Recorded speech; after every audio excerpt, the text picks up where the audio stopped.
समन्ता चक्रवालेषु अत्रा गच्छन्तु देवता सातमं मुनिराजस शृण्वन्तु सकमोक्षदं धम्मश्रवणकालो अयं भदन्ता धम्मश्रवणकालो अयं भदन्ता धम्मश्रवणकालो अयं भदन्ता नमो तस्स भगवतो अरहतो सम्मा सम्बुद्दस्स दानं ददन्तु सत्ताय शीलं रक्षन्तु सर्वदा पावनाभिरतावन्तु गच्छन्तु देवतागता। श्रद्धावान उपासक उपासिकाएं, तथागत बुद्ध कपिल वस्तु राज्य में जन्म हुआ। उनका राज्य कपिल वस्तु, उनका जन्म लुम्बिनी वन में हुआ। 16 साल की उम्र में यशोधरा देवी के साथ विवाह भी हुआ। बाद में राहुल एक पुत्र भी हुआ था। 29 वर्ष की उम्र में उन्होंने गृह त्याग किया, जिसे महाविनिष्क्रमण भी कहते हैं। और महाविनिष्क्रमण के बाद उन्होंने ज्ञान प्राप्ति के लिए बड़े बड़े गुरुजियों के संगत में गए, उनके ज्ञान को जाना। फिर भी जो दुख मुक्ति के ज्ञान है वो प्राप्त न कर सका, इसलिए खुद होके तपस्या करने लगा। कम से कम 6 साल तक उन्होंने दुष्कर तपस्या किया। तपस्या करते करते अन्न पान तक त्याग करके, जो छोटे छोटे कंदमूल है उसके रस पी के भी उन्होंने तपस्या किया, मगर ज्ञान प्राप्त नहीं हुआ। क्लांत जीर्ण होके बेहोश हो गए।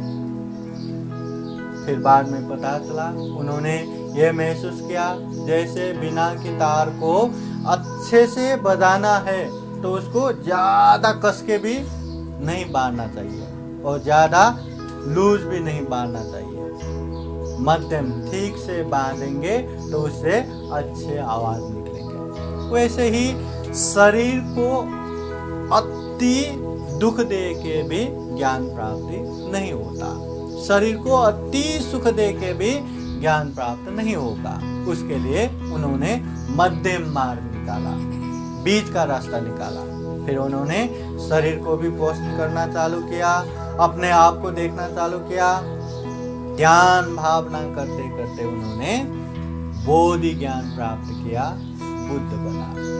और बुद्ध होने के बाद सभी प्रकार के दुख से मुक्त हो गया, विमुक्ति सुख प्राप्त हो गया। अभी मुझे विमुक्ति सुख प्राप्त हो गया, मुझे किसी प्रकार के दुख नहीं, अब मैं आराम से रहूंगा करके वो खुद अकेले आराम से नहीं रहा। उन्होंने हम जैसे दुखी प्राणियों को देखा, हम जैसे दुख में जो उसी में लगा है, ऐसे दुख में लगे प्राणियों को देखा। तो दुख से मुक्त जो रास्ता है, जो उन्होंने प्राप्त किया बोधि ज्ञान है, वो बोधि ज्ञान बताने के लिए गांव, शहर, नगर, जनपद चारिका करते हुए उन्होंने उपदेश देना शुरू किया। जब लोक में बुद्ध के अलावा 7 औरत भिक्षु हुआ, तब उन्होंने भिक्षुओं को निर्देशन दिया, चरत भिक्षवे चारिकं बहुजनिताय बहुजन सुखाय। बहुत सारे लोग के हित और कल्याण के लिए चारिका करो, धम्म प्रचार करो। और 80 साल की उम्र में उन्होंने अपना ये देह त्याग किया, महापरिनिर्वाण प्राप्त किया, वो बुद्ध। मगर जैसे भगवान बुद्ध का जन्म हुआ, भगवान बुद्ध ने बोधि ज्ञान प्राप्त किया और भगवान बुद्ध का महापरिनिर्वाण हुआ, बुद्ध वहीं खत्म हुआ, ऐसा नहीं।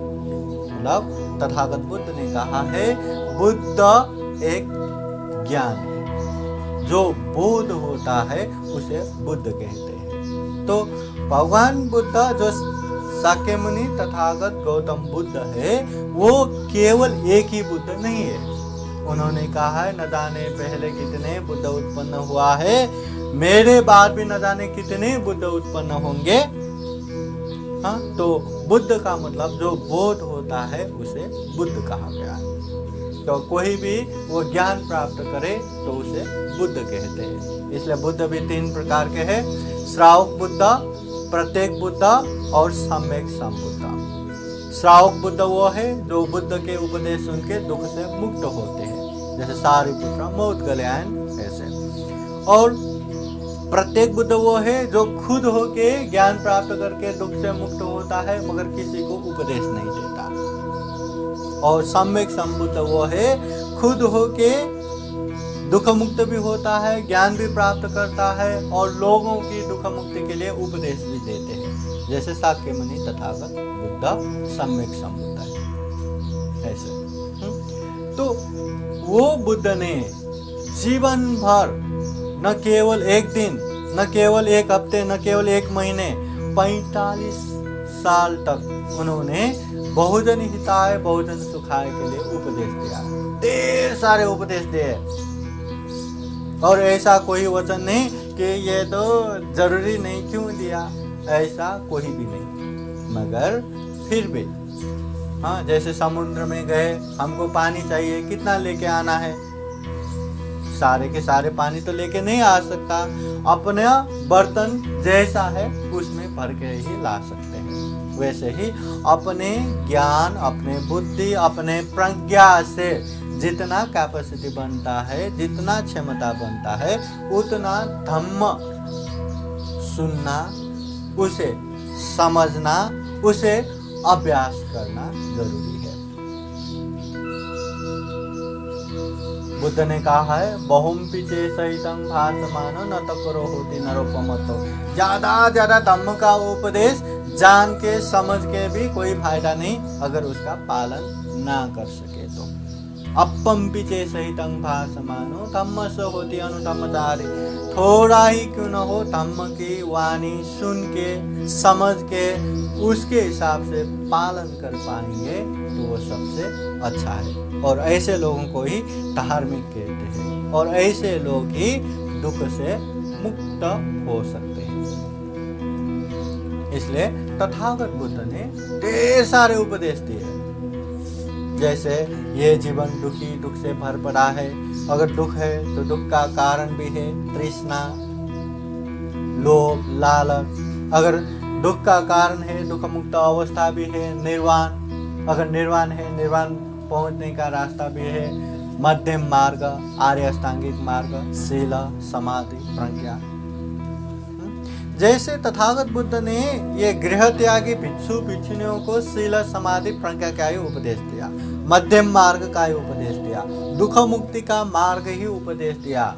मगर घर गृहस्थ में रहने वाले आप जैसे उपासक उपासिकाओं को वो डायरेक्ट मध्यम मार्ग या शील, समाधि, प्रज्ञा के उपदेश न देते हुए बुद्ध ने दान, शील, भावना के उपदेश दिया।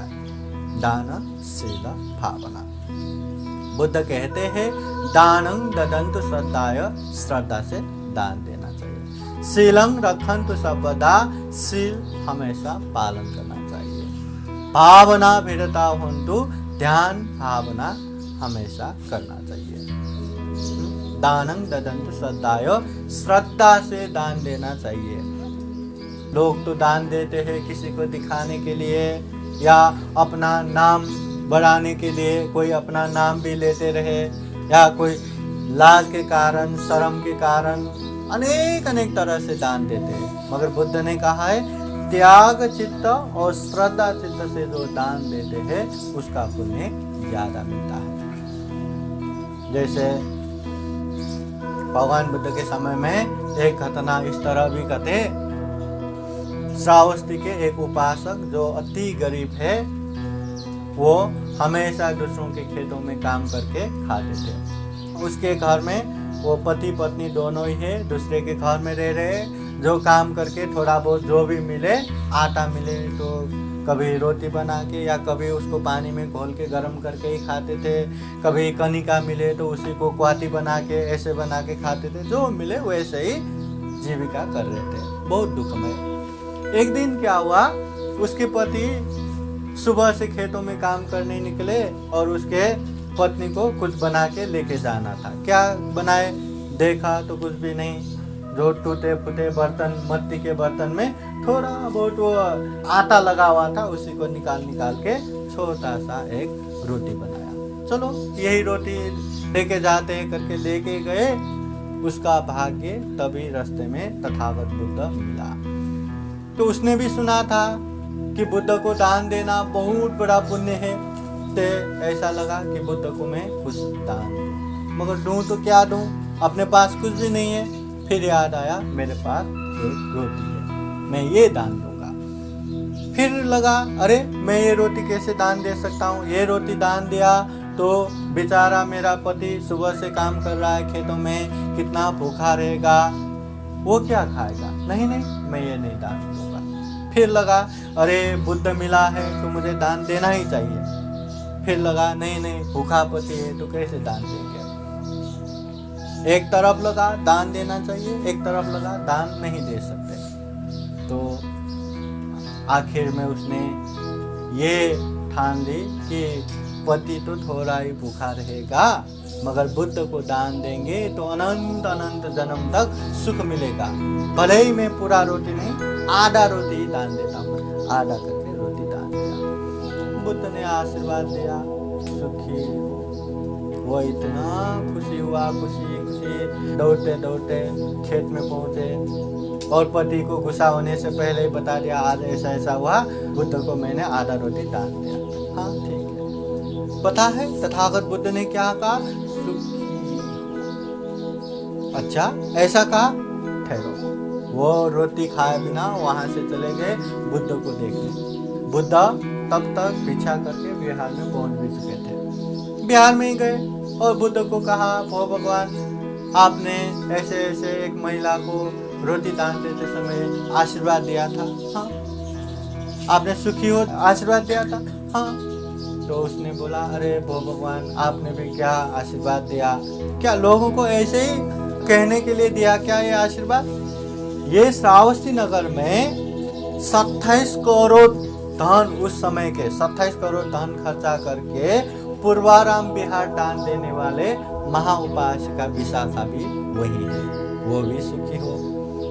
और 54 करोड़ 54 करोड़ उस समय के इतना करोड़ धन खर्चा करके वो अनाथ पिंडिकाराम जैतून बिहार दान देने वाले अनाथ पिंडिक भी सुखी हो, और ये थोड़ा सा आधा रोटी दान देने वाले भी सुखी हो। ऐसे कैसे, वो करोड़ के सामने ये आधा रोटी तो पहाड़ के सामने एक छोटा सा पत्थर जैसा है, तो वो भी सुखी हो, ये भी सुखी हो, ऐसे कैसे। तो बुद्ध कहते हैं हे उपासक, तुमने बहुत बड़ा वो वृक्ष, एक बर वृक्ष जैसा बहुत बड़ा ऐसा वृक्ष, लहरी वृक्ष देखा है। हाँ देखा है, मैं खेत में काम करता हूँ, ऐसे वृक्ष तो पेड़ तो कितना है। बुद्ध कहते हैं उसके जो बीज है पता है। हाँ पता है, तब तो वो इतना बड़ा वो बीज होगा ना। अरे वो भगवान आपको इतना भी पता नहीं क्या, वो पेड़ भले ही बड़ा हो मगर इसका बीज तो बहुत छोटा रहता है। बुद्ध कहते हैं नहीं तुम झूठ बोल रहे होंगे। नहीं मुझे पता है, उसका भले ही वो पेड़ कितना भी बड़ा हो बीज तो छोटा ही रहता है। छोटा रहता है, हाँ छोटा। तब बुद्ध कहते हैं इतने बड़े पेड़ का बीज भी छोटा रहता है, वैसे ही बड़े बड़े सुख का, बड़े बड़े भोग संपत्ति का जो दान रूपी पुण्य भी छोटा ही क्यों न हो, मगर श्रद्धा चित्त और त्याग चित्त हो तो उसका पुण्य बहुत ज्यादा होता है। त्याग चित्त से, श्रद्धा चित्त से भले ही थोड़ा दान दे उसका पुण्य बहुत ज्यादा होता है। उसने 1 रुपया दान दिया, उसका 1 रुपये बराबर का पुण्य। इसने 1000 रुपया दान दिया, इसको 1000 रुपये बराबर का पुण्य। इसने 1,00,000 रुपया दान दिया, इसको 1,00,000 रुपये बराबर का पुण्य। ऐसा नहीं होता। श्रद्धा से, त्याग चित्त से, जिसके पास 1 रुपया हो उसको 1 रुपया दान देने के लिए बहुत बड़ा त्याग चित्त चाहिए। हाँ, मगर करोड़ों जिसके पास है उसको लाख रुपए देने के लिए भी इतना कुछ नहीं लगेगा। तो इसलिए श्रद्धा चित्त, त्याग चित्त से दान देना चाहिए। और ये दान कभी कभी नहीं, हमारे जीवन में हमेशा देते रहना चाहिए, क्योंकि ये दान भी प्रयास करेंगे तो पारमिता बन जाएगा, और दान पारमिता पूर्ण होगा तभी हम बुद्ध या दुख मुक्ति के मार्ग पे जा सकते हैं। इसलिए दानम ददन्तु सद्दाय, श्रद्धा से दान देना चाहिए। और दूसरा बोला तथागत बुद्ध ने शीलं रक्षन्तु सर्वदा, शील हमेशा पालन करना चाहिए। अपने अपने आचरण, अपने अपने व्यवहार अच्छा बनाने के लिए शील पालन करना ही चाहिए। जिसका शील, जिसका आचरण अच्छा हो उसको हर कोई विश्वास करेगा, हर कोई विश्वास से कुछ भी बातें करेगा, कुछ भी शेयर करेगा, कुछ भी। और जिसका विश्वास हो उसके साथ व्यवसाय करना हो या कुछ भी करना हो आराम से करेगा, क्योंकि ये शीलवान है, ये धोखा नहीं देगा, ये गलत नहीं करेगा। इसलिए बुद्ध ने कहा है ये जो अगरबत्ती जल रहा है ना, ये अगरबत्ती का सुगंध तो जहाँ जहाँ हवा पहुँचता है वहीं तक पहुँच सकता है, मगर जो शील रूपी सुगंध है जहाँ हवा पहुँचे ना पहुँचे वहाँ तक फैल सकता है। इसलिए शीलेन सुगतिं यन्ति, शीलेन भोग संपदा, ये शील ऐसी सीधी है जहाँ सुगति तक पहुँचा देता है। शील ऐसी चीज है जो हमें अनेक तरह के भोग संपत्ति देता है, सुख सुविधा देता है। इसलिए शील हमेशा पालन करना चाहिए। और तीसरा है भावना विरतावन्तु, ध्यान भावना हमेशा करना चाहिए। ध्यान भावना बोले तो साधना, हाँ, साधना बोले तो अपने आप को पहचानना। जब तक हम खुद को नहीं पहचान सकेंगे तब तक हम खुद क्या चाहते हैं क्या नहीं चाहते वो कुछ भी समझ में नहीं आता।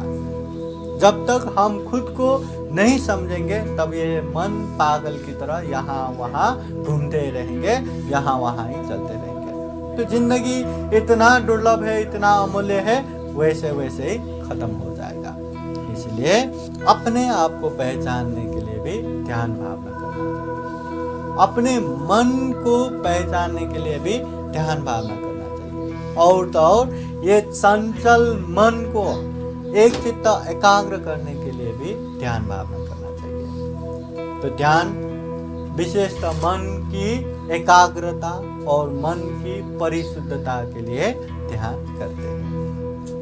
ध्यान बुद्ध ने कहा है ये काइनो मग्गो, अगर दुख मुक्त होना है तो ये की रास्ता ध्यान है।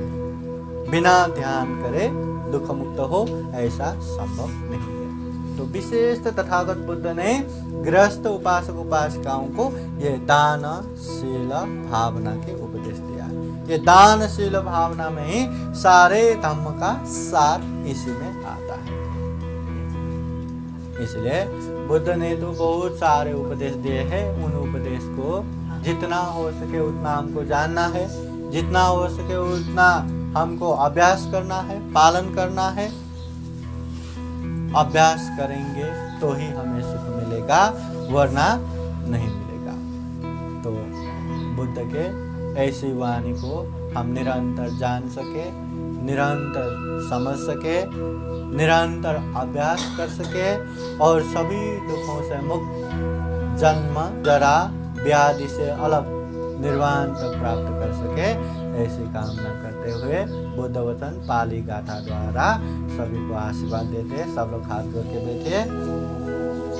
सपीतियो विभजन्तु सब रोगो विनाशतु, माते भवतु अन्तरायो सुखी दीर्घायुको भव। भवतु सर्वमङ्गलं रक्षन्तु सर्वदेवता, सर्वभूतानुभावेन सदा श्रुति भवन्तु ते। भवतु सर्वमङ्गलं रक्षन्तु सर्वदेवता, सर्वधर्मानुभावेन सदा श्रुति भवन्तु ते।